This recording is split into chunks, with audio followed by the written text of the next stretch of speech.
ng laman.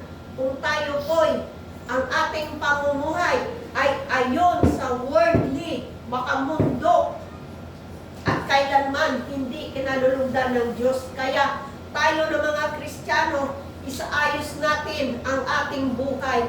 Malapit na po dumating ang Panginoon Kristo. Lahat na palatandaan ay nariyan na. Ang paglilingkod sa Panginoon ay hindi lang pagpupuri, hindi lang pagtaas ng kamay, hindi lang pagpalakpak, hindi lang pagtalon. Ang paglilingkod sa Panginoon, isa ding uri, pagsaayos ng ating pamumuhay na ayon sa kalooban ng Panginoon. Lumakad tayo na ayon sa kanyang kalooban, sapagkat kailanman hindi kinalulugdan ng Diyos ang lumalakad ng salaman. Kaya sabi dito, mga pagnanasang kontrolado ng laman, bisyo, immoral, ano mo ka? Okay lang po, sige lang po.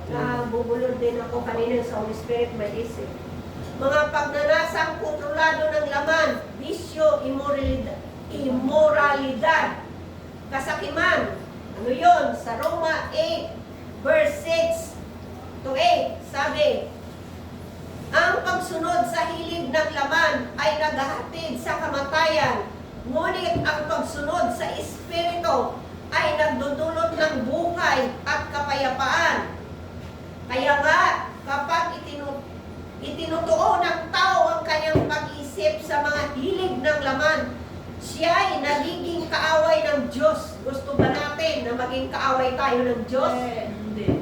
Kaya yung ating isip, yung ating puso, huwag natin ituon sa hilig ng laman.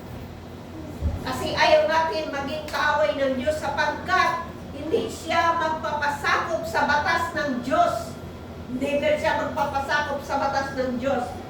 At sadyang hindi niya ito magagawa. Kasi ang kanyang ninanais ayon lang sa hilig ng laman. At kailanman hindi kalulugdan ng Diyos ang ganun puring tao. At ang nabubuhay ayon sa hilig ng laman ay hindi maaring kalugdan ng Diyos.